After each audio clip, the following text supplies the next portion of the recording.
What happens when the people you loved and trusted the most turn against you? What if the ones you held dear, those you once believed would stand by you, became the very people to strip away your dignity, your fortune, and your essence? This is the beginning of a story filled with betrayal, heartache, and a woman's struggle to reclaim her power. I've always been an independent woman, but the road that led me here has been a long, painful one. I'm 72 now, and the weight of loneliness presses down on me daily. I spent much of my life raising my daughter Samantha, trying to provide for her, protect her, and show her the right path. Yet, despite my efforts, I've spent the past few years watching everything slip through my fingers. When I look in the mirror these days, I no longer see the vibrant woman I once was. I see a tired, weary version of myself, shaped by the betrayal of those closest to me. The woman I see now is one who has experienced the heavy burden of mistakes, regrets, and sacrifices. The kind of woman who often wonders where everything went wrong. I was once full of dreams, of hopes for a bright future.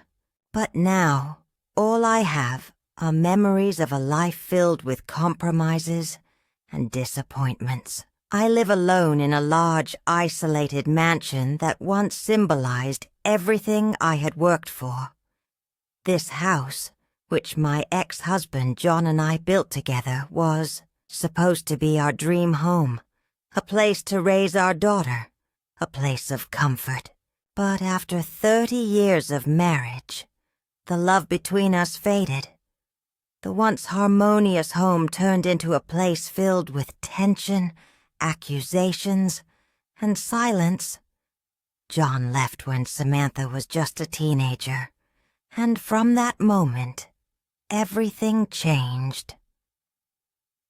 Samantha, still in her teens at the time, was angry with me. I had tried to protect her from a boy who was clearly bad news, someone I knew would be trouble for her.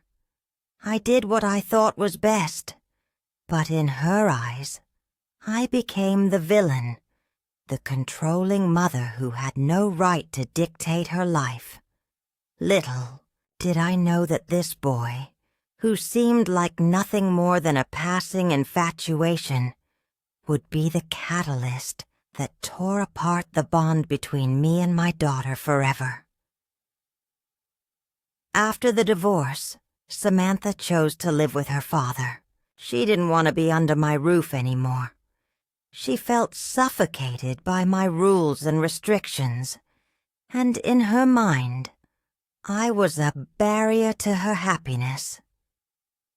She thought I was controlling, always guiding her, always pointing her in what I believed was the right direction. But all of my efforts to protect her seemed to be in vain. She pulled away from me, and I was left alone, standing in the wreckage of a family that had once been whole. For years I had no contact with her. I assumed she was doing fine, living her life with John, getting into trouble on her own, far from my reach. I told myself that perhaps she was better off without me, that the distance between us was for the best. But deep down, a part of me held on to the hope that one day she would come back to me. That hope seemed foolish when, out of the blue, Samantha showed up at my doorstep one day, at the age of 33. She had no job, no prospects, and nowhere to stay. She wanted to move back in, and despite the years of estrangement, I foolishly welcomed her back into my home. But she wasn't the same person I remembered. The girl I raised, the one who once needed me, had grown into someone I hardly recognized. Samantha had become careless, irresponsible, and completely dependent on me. Her presence, which once would have comforted me, now felt like a weight I could no longer bear. She was a constant reminder of my failures as a mother and the relationship we had lost.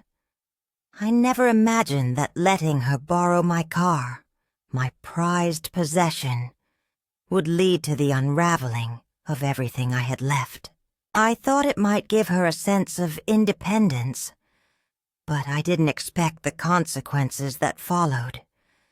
This was just the beginning of a journey that would test my strength, my resolve, and my ability to take back control of my life. Life, as it often does, has a way of surprising us.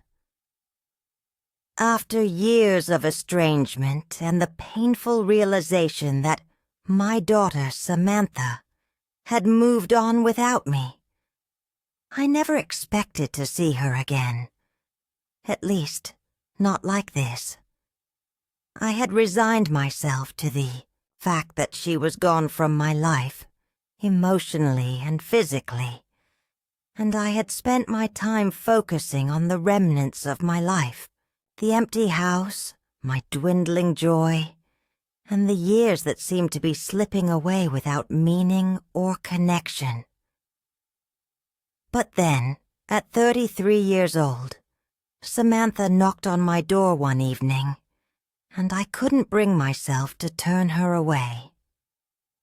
She had nowhere to go, no job, no friends to rely on, and her once carefree life had crumbled. The girl who had once rejected my protection, who had turned away from me because of my controlling nature, had come back, asking for my help. I wasn't sure what to feel in that moment. Anger, relief, or disbelief. The years of tension, the countless arguments, the emotional scars from our broken relationship, all rushed back to me. But despite my reservations, I allowed her to stay. After all, she was my daughter, and I couldn't ignore that. But this Samantha who walked through the door was not the girl I had once known. She was a stranger to me in many ways. Gone was the bright, eager child who once sought my guidance. Instead, I found myself facing a woman who was careless, irresponsible, and completely dependent on me. She didn't take care of herself, let alone care about the things I had worked so hard to provide. Her behavior only reinforced the guilt and shame I had been carrying for years. Shame that perhaps I had failed as a mother, that I had done too much and expected too little. I tried to remind myself that she was still my daughter, that I should help her however I could. But the more I spent time with her, the harder it became to keep my patience intact. I couldn't ignore the painful truth that I was now her safety net. Samantha, the same woman who had once accused me of being controlling, had come back, not asking for guidance, but for a place to crash. She expected things from me without any consideration for what I needed or what I had sacrificed. Still, I tried to help. I offered her what I could, including my prized possession, my car. I hoped it might give her a sense of independence, a way to build some responsibility, to make her feel like she could take care of something on her own. But what I didn't expect was the result.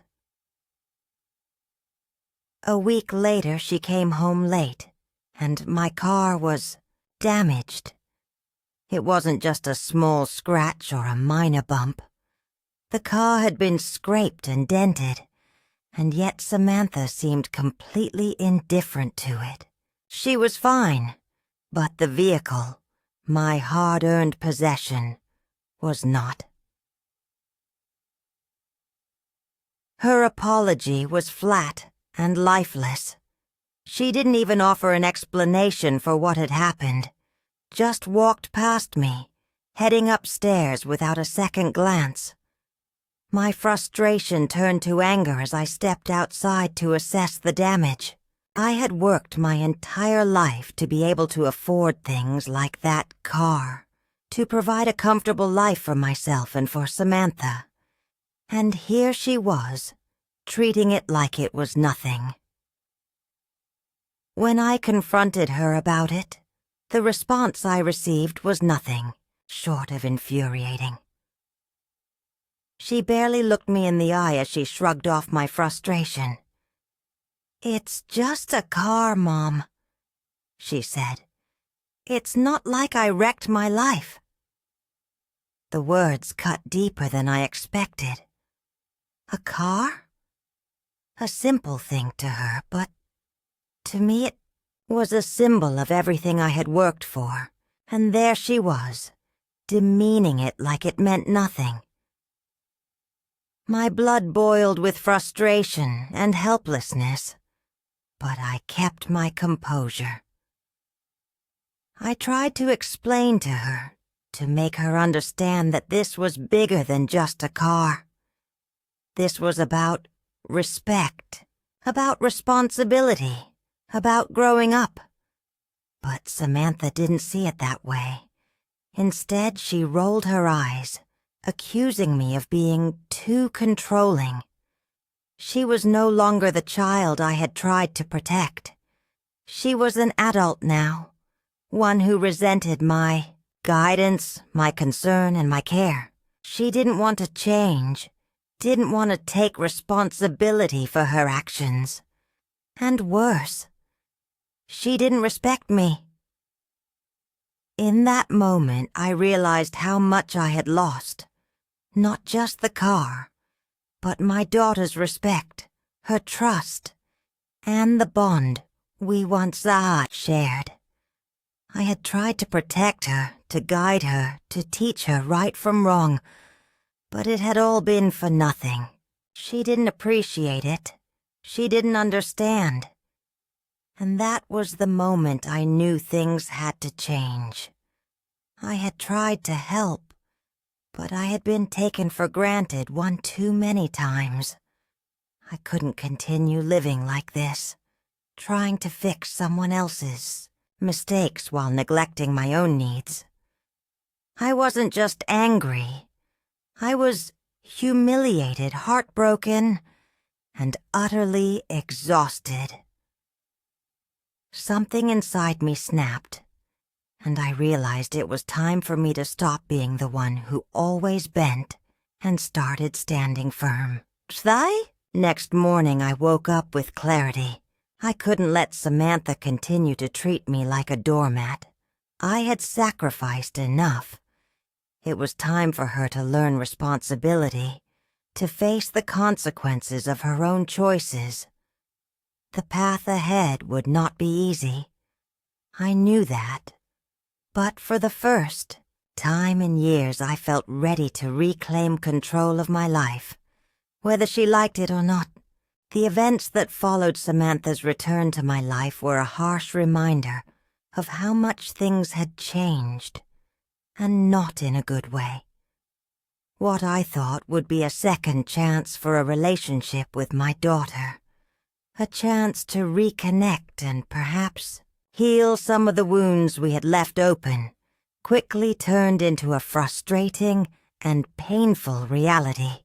Samantha's behavior was nothing like the daughter I once knew.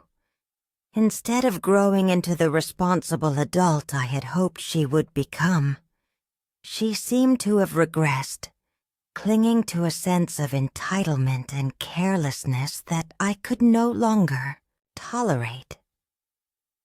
After I allowed Samantha to move back into my home, I tried my best to support her.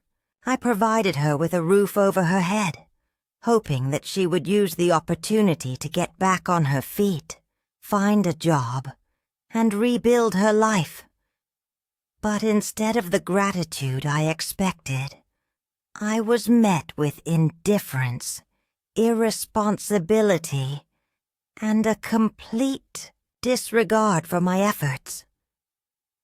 She didn't seem to care about anything that mattered to me, and more troublingly, she didn't seem to care about herself. The breaking point came when I did something I thought might help her, something that would give her a sense of independence. I lent her my car. It was a prized possession of mine, something I had worked hard for over the years. It wasn't just a car. It symbolized my hard work, my sacrifices, and my desire to enjoy the comfort of my own life after all these years. I wanted her to have some responsibility, to see that caring for something important was a part of growing up. I thought perhaps she would appreciate it and use it wisely. But what happened next shattered that illusion. One evening, just a week after I had allowed her to take the car, Samantha came home late. When I saw her, I noticed something was wrong. She looked fine physically, but there was a sense of detachment in her manner. As she walked past me, I noticed the car, my car, was in bad shape. It had been scraped and dented. My stomach turned as I stood there, staring at the damage. A car can be repaired, but the emotional weight of what it represented, the trust I had given her, felt irrevocably broken in that moment. I tried to stay calm, to not let my anger take over. But inside I was seething. I couldn't understand how she could treat something so valuable, something I had worked my whole life for, with such carelessness. I asked her what happened, but she barely looked at me, just shrugged and walked past me, without offering much of an explanation. The lack of remorse in her voice only added fuel to the fire. Her apology, if it could even be called that, was flat and emotionless. "I'm sorry, Mom," she said, as if she didn't care one bit about what had just happened. It wasn't the apology of a daughter who understood the gravity of the situation. It was the apology of someone who had no respect for the consequences of their actions. I couldn't let it slide. My frustration bubbled over and I went outside to inspect the car. The sight of the damage made my blood boil. How could she be so reckless? How could she treat something that I had worked so hard to get as if it didn't matter at all? I called after her, my voice trembling with anger. "What the hell happened to the car, Samantha?" She stopped, turned around, and looked me in the eye for the first time that evening. Her response was infuriating. "It's just a car, Mom. It's not like I wrecked my life." That was the moment I realized how far apart we had drifted. A car, something that had taken years of hard work and sacrifice to earn, meant nothing to her. And her response, her complete lack of respect, hurt more than the damage to the car.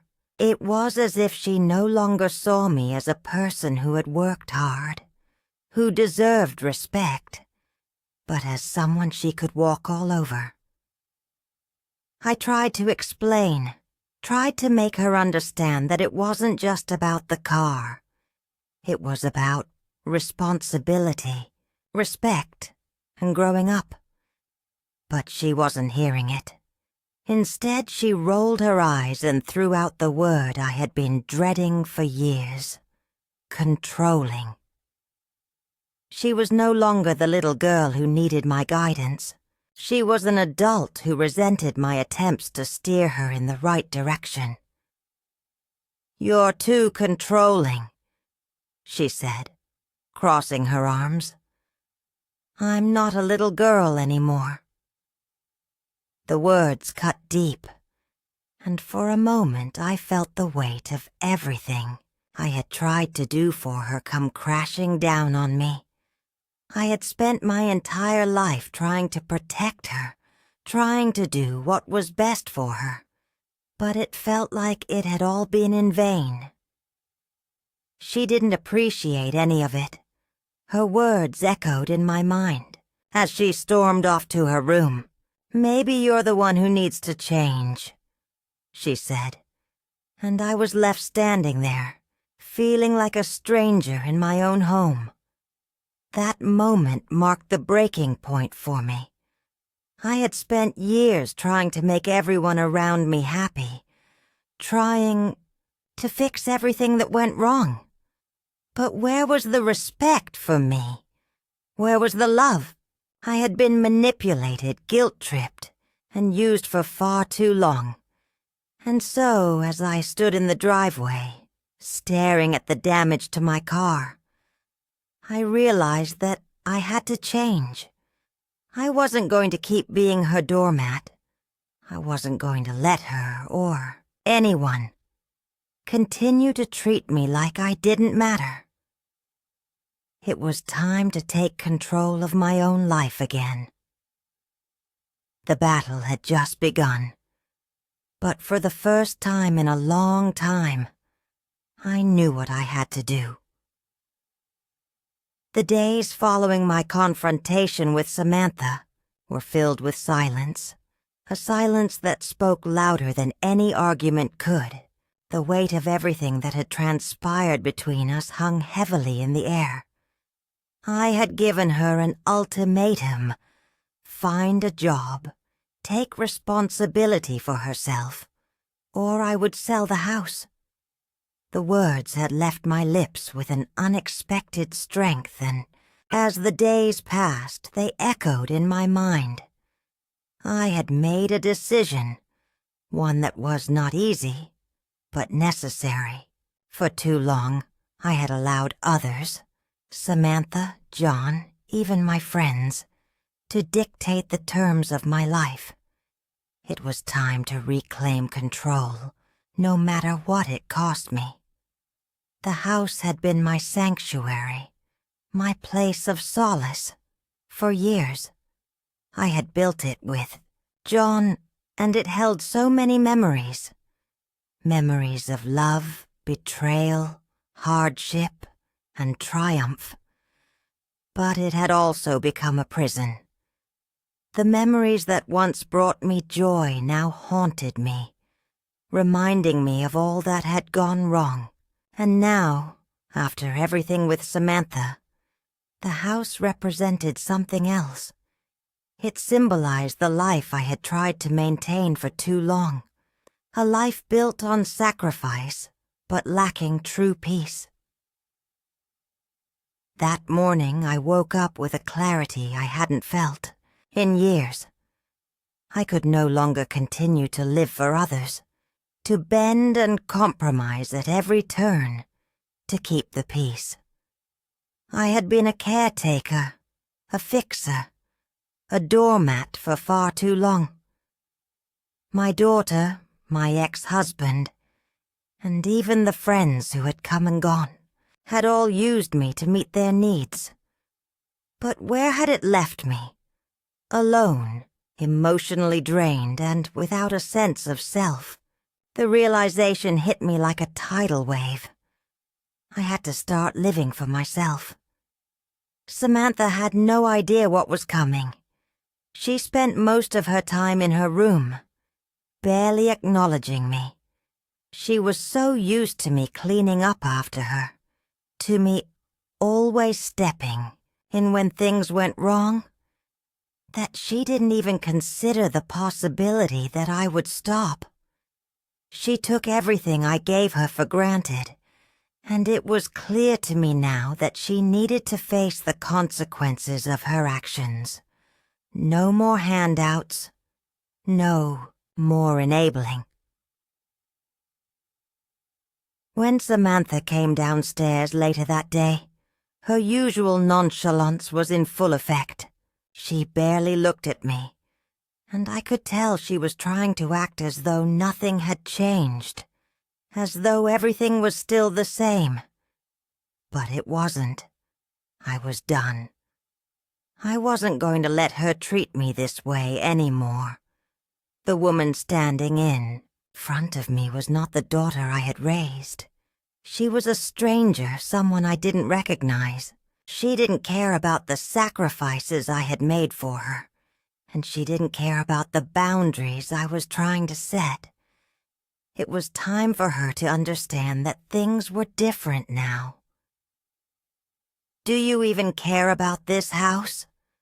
I asked, my voice shaking with a mix of anger and hurt. "You wrecked my car, and you don't even bat an eye. Do you understand how much that hurts me?" She looked at me with a blank expression, her arms crossed over her chest. "Oh, please," she scoffed. "You always do this. You act like everything's so important. It's just a car. Why are you so dramatic?" I couldn't believe what I was hearing. After everything I had done for her, after all the years of trying to protect her, this was the response I got. It felt like a slap in the face. She saw me as weak, as someone who couldn't handle the realities of life. She thought I was just a relic from her past, someone to be pushed around when it was convenient. "You think that's all it is, Samantha?" I pressed, my voice steady but firm. "I work for everything I have. Everything in this house is here because I made it happen. And you come in here, acting like you own the place, like I'm your personal ATM. I can't do this anymore. I'm done being your doormat." Her expression faltered for a split second, but then she quickly regained her composure, crossing her arms in defiance. "So what? You're going to kick me out? Send me back to Dad? I don't care." For a moment I felt my heart break. I couldn't believe what was happening. This wasn't the daughter I had tried so hard to protect. This was a woman who was lost, selfish, and unwilling to face the reality of her situation. But I couldn't back down. I had to do this for myself, for my own sanity. "No, Samantha," I said, my voice calm but unwavering. "I'm giving you an ultimatum. You're staying here and you're going to find a job. You're going to start taking responsibility for yourself. No more using me as your safety net." Her eyes widened in surprise, and for a brief moment I saw a flicker of fear in her expression. But then she quickly recovered and crossed her arms, challenging me. "What if I don't?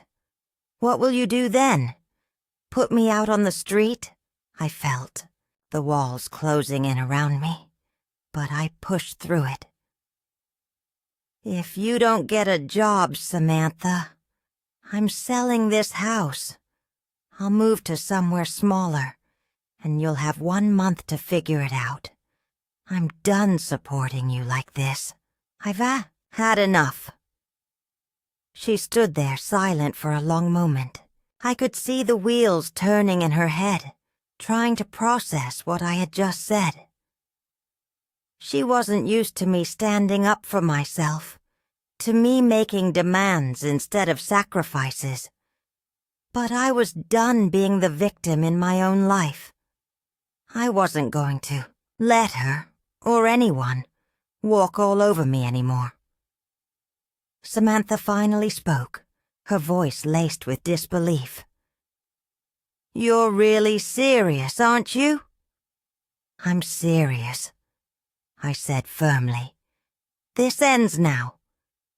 And so, the line had been drawn.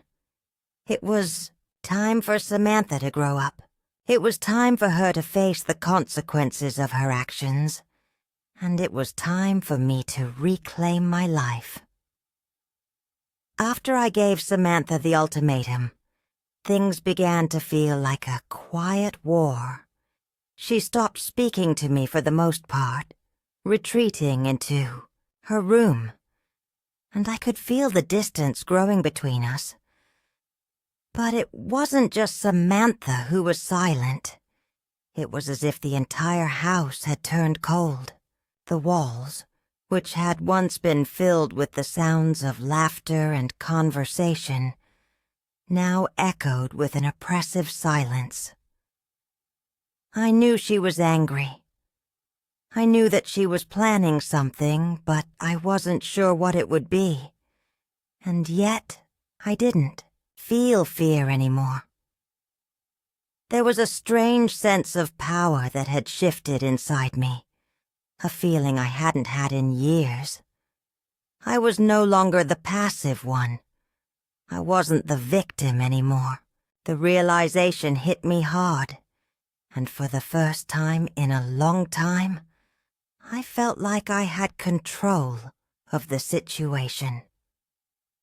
But that didn't mean it was easy. The weight of my decision, the consequences of standing up to my daughter, hung heavy over me. The hardest part wasn't the silence from Samantha. It was the lingering resentment that I could feel in the air, especially from John. He wasn't here, physically, but his influence still loomed large. The silence was one thing, but when I received the phone call from him, it became clear that this battle was far from over. He had heard about the ultimatum I had given Samantha, and as usual his concern for me seemed to come with a heavy dose of judgment. "Marlene," John began, his voice gruff, as though he was trying to convey some kind of urgency. "We need to talk about Samantha." The mention of her name made my skin crawl. It wasn't the first time he'd used his position as her father to interfere with our relationship, but this time felt different. "What about her?" I replied, trying to keep my tone even but feeling the frustration building inside me. "You're being hard on her," he continued, his tone dropping into something softer. "She's not the same person she used to be. She's struggling, and you need to reconsider your ultimatum, Marlene." I felt a wave of anger rise within me. Of course John was taking her side. Of course he was trying to manipulate me, trying to make me feel guilty, as he always had. It was his way, always playing the concerned ex-husband when it suited him, but never offering help when it mattered. He had walked away from me and our family when it was convenient for him, leaving me to deal with everything on my own. Now, he was suggesting that I was being unreasonable? "You're telling me that she's struggling?" I snapped, my patience wearing thin. "She's 29 years old, John. She's not a child anymore. I've done everything I could for her. Everything. And look where we are now." There was a long pause on the other end of the line. I could hear John sigh, the kind of sigh that suggested he thought he knew better than me. But I wasn't going to back down, not this time. "You need to understand, Marlene," he said, his voice almost soothing. "She's saying some things about you. She's worried about you. She says you're losing it. She thinks you need help, that maybe you're not thinking clearly anymore." My heart stopped. I had heard Samantha's whispers of concern before, but to hear John repeat them, as though he was siding with her, stung. You think I need help? I asked, my voice low and dangerous, the words thick with disbelief. After everything I've done for her. After everything I've done for this family, you think I need help? I could feel the anger boiling inside me, a mix of humiliation and betrayal. John had never understood my struggles, never appreciated my sacrifices. And now he was suggesting that I was the one who needed help? The audacity of it! I'm fine, John, I said, my voice sharp. I don't need anyone's help. Not yours, not Samantha's. I'm perfectly capable of making my own decisions, so you can take your concern and your advice and keep them. The silence on the other end of the line was deafening. John's arrogance, his sense of superiority, seemed to have evaporated for a moment, but when he spoke again, it was clear that he hadn't given up.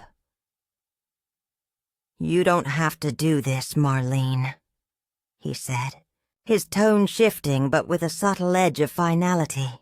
We both know what's best for you. This isn't about control. It's about making sure you're okay. I slammed the phone down before he could say anything else. I couldn't take it anymore. I wasn't going to be his puppet. I wasn't going to let him control me through his subtle manipulations. I was done being treated like I was incapable of handling my own life. That phone call was the turning point. It wasn't just about Samantha anymore. It was about my life, my autonomy, and the decisions I had made to protect my peace. But as I stood there, shaking with rage, a cold, bitter realization settled in. John wasn't going to let this go. Neither would Samantha. They were plotting against me, working together to undermine my authority. They didn't want me to make decisions on my own. They wanted to control me, to dictate what I did with my life. I knew what I had to do next. I wasn't going to back down. I wasn't going to let them take my power, my dignity, and my future from me. The battle was just beginning, and I was ready to fight with everything I had. The days following my ultimatum to Samantha felt like a slow, steady build-up to something inevitable.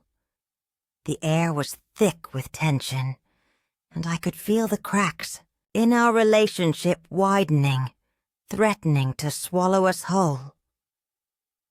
Samantha's silence was the most telling sign that things had gone beyond repair. She no longer came to me for advice or guidance, and I no longer felt the need to offer it.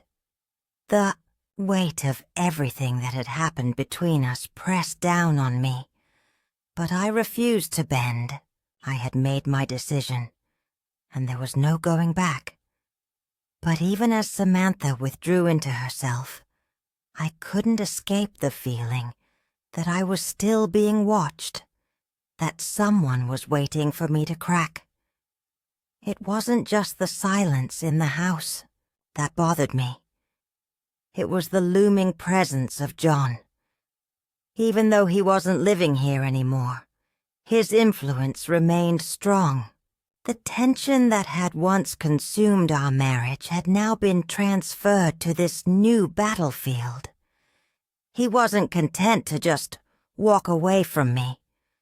No, he wanted to control the narrative, and he wasn't going to let me go without a fight.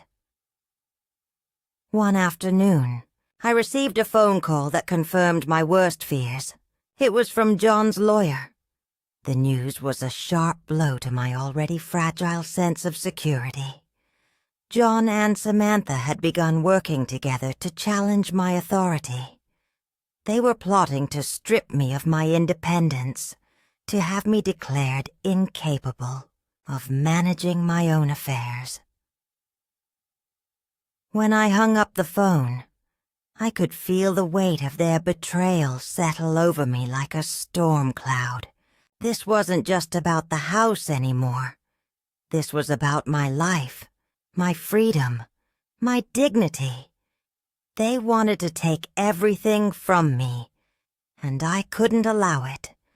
The thought of losing control, of being treated like a fragile old woman who couldn't make decisions for herself, was more than I could bear. I had worked my whole life to get to this point, to build something for myself, and I wasn't going to let them take it away without a fight. The first step in the battle was clear. I needed legal representation. I wasn't going to fight this fight alone. After a few consultations, I hired Linda, a lawyer who came highly recommended by a friend. She was sharp, confident, and most importantly, she believed in me. For the first time in what felt like years, I felt a sense of hope. Linda understood what I was going through, and she was determined to help me win. She assured me that we could fight this, that the law was on my side. But I knew this wasn't going to be easy. The legal system was a complicated beast, and the weight of this battle would be grueling. Linda and I worked tirelessly to build a case that would prove I was still capable of managing my own life. We gathered evidence, financial records, witness statements, and letters from friends who could vouch for my mental acuity and my ability to make decisions. It was exhausting. Every day felt like a new mountain to climb, and the stress was taking its toll on me. But I knew that if I didn't fight, I would lose everything: the house, my money, my autonomy. All of it would slip through my fingers like sand.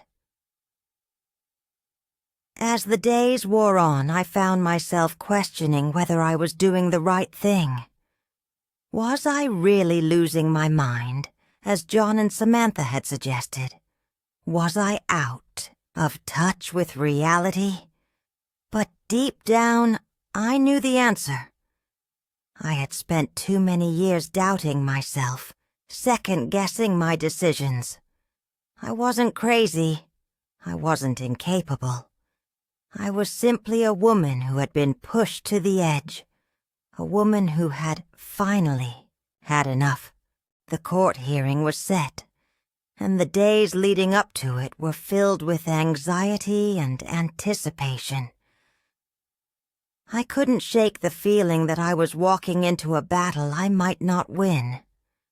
I had no idea how the judge would rule, no idea if I would be able to convince him of my capability. But one thing was clear: I wasn't going down without a fight. The night before the hearing, I found myself unable to sleep. My mind raced, replaying every moment that had led to this point. I thought about the years I had spent trying to protect Samantha, trying to do the right thing, only to have it all blow up in my face. I thought about the life I had worked so hard to build, and the possibility that it could all be taken away from me. But as the hours ticked by, I realized that I had nothing left to lose. I had fought for this life. I had earned it. And I wasn't going to let anyone take it from me. The next morning I walked into the courtroom with a sense of determination. The tension was palpable. I could feel the eyes of everyone in the room on me, waiting to see how I would respond, How I would fight. John and Samantha sat across from me, their eyes filled with judgment and resentment. They had already made up their minds about me, but I wasn't going to let their opinions define me anymore. Linda stood by my side, and for the first time, I felt like I had someone who truly understood me, someone who believed in me. As the proceedings began, I knew this was just the first step in a long, hard battle. But no matter what happened, I had already won. I had taken control of my life again, and that, I realized, was worth everything. The court hearing had been a turning point, a moment where everything I had worked for, everything I had fought for, would be put to the test. The air in the courtroom felt thick with tension as both sides presented their arguments. On one hand, my ex-husband John and Samantha. On the other, my lawyer Linda, who stood firmly beside me. I had spent days preparing, gathering evidence, and steeling myself for the emotional weight of it all. But when it came down to it, I wasn't just fighting for my house or my finances anymore. This battle was about something much more fundamental. My independence, my dignity, and my ability to make decisions about my own life. As the trial progressed, I felt a mixture of fear and determination coursing through me. John's lawyer, who had been instructed to argue that I was unfit to manage my affairs, presented his case with cold precision. He painted a picture of me as a fragile woman, someone who had lost touch with reality, someone who had become erratic and unpredictable. He used my decision to sell the house as an example of my instability, claiming that it was proof I wasn't capable of making rational decisions.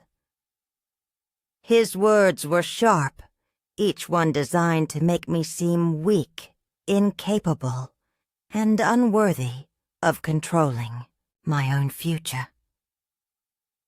The accusations cut deeply, but I didn't let them show. I had worked too hard for too long to let him tear me down with his words. Instead, I focused on the one thing I had left, my ability to stand strong, to prove that I was still the woman I had always been, the woman who had built everything from the ground up. When it was my turn to testify, I felt a wave of anxiety wash over me. I knew that all eyes were on me, waiting to see if I could convince the judge that I was still in control of my life. My hands trembled as I took the witness stand, but I steadied myself. I knew I had to speak the truth, no matter how difficult it was to hear. I wasn't going to let them turn me into someone I wasn't. I started by addressing the judge, my voice steady and clear. "I'm not losing my mind," I said, looking directly at the judge. "I have worked my entire life to get where I am.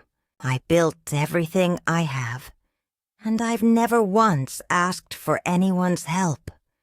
Yes, I'm older now, but that doesn't mean I'm incapable of making decisions for myself.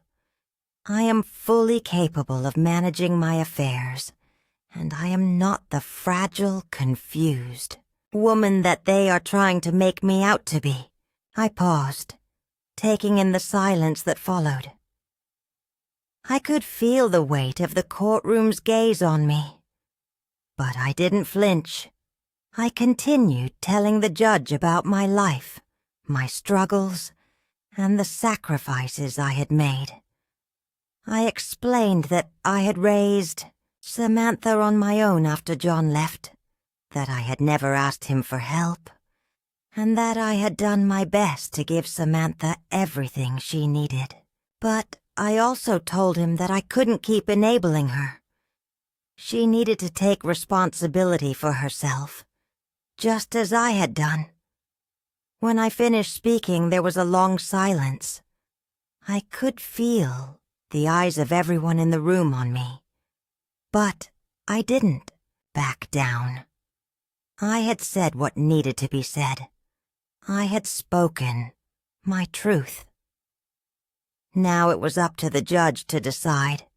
John's lawyer began his cross-examination, trying to poke holes in my testimony, trying to make me doubt myself. He asked me about my decision to sell the house, questioning whether I was making sound choices. "Why would you sell your home, Ms. Roberts?" he asked. "Why would you give up everything you've worked for?" I didn't hesitate. "Because I need to take control of my life again," I said.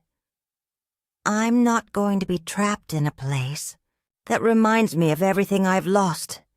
This house doesn't hold the same meaning to me anymore. It's a reminder of the years I spent trying to please everyone else, of the sacrifices I made that went unappreciated. It's time for me to move on."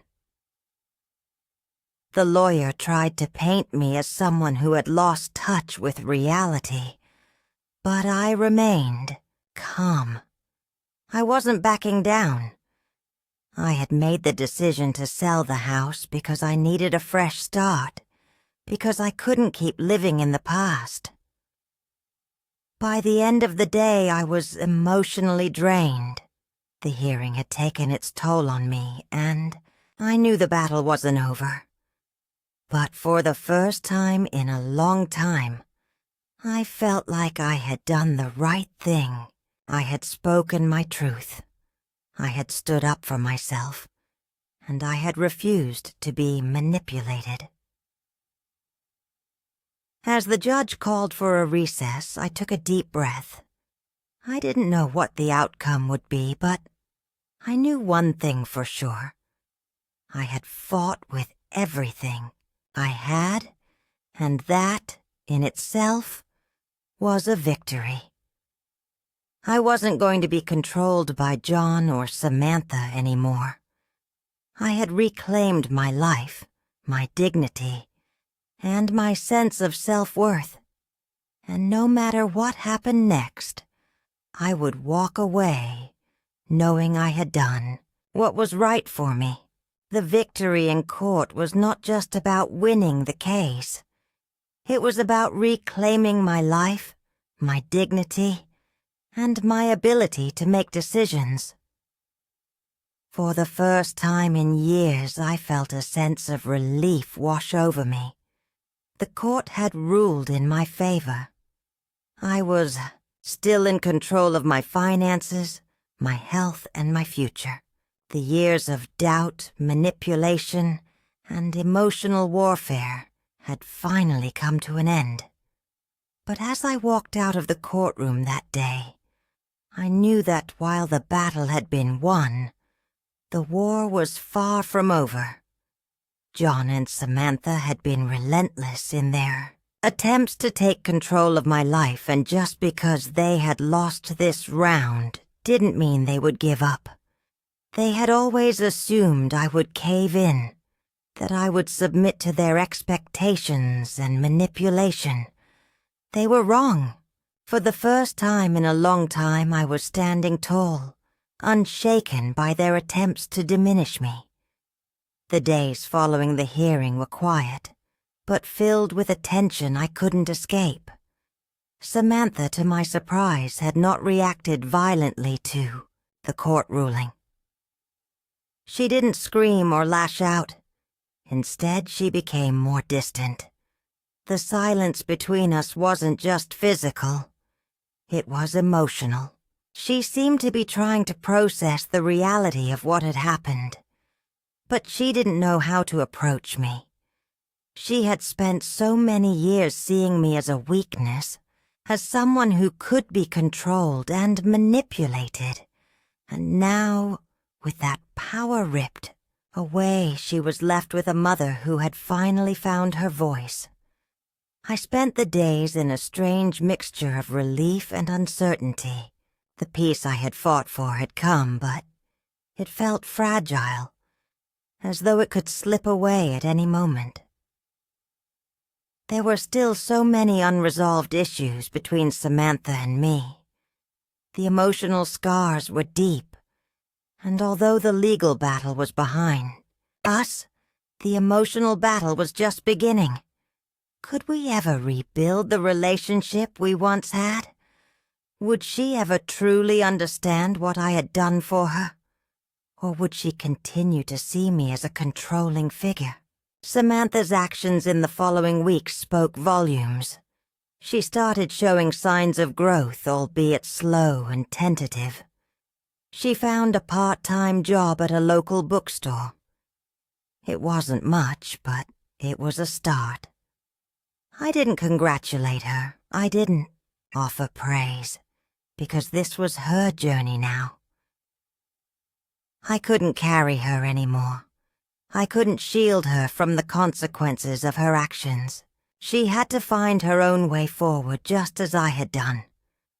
The quiet transformation in Samantha was slow, but it was noticeable. She started taking responsibility for herself, for her actions, and while it wasn't perfect, it was progress.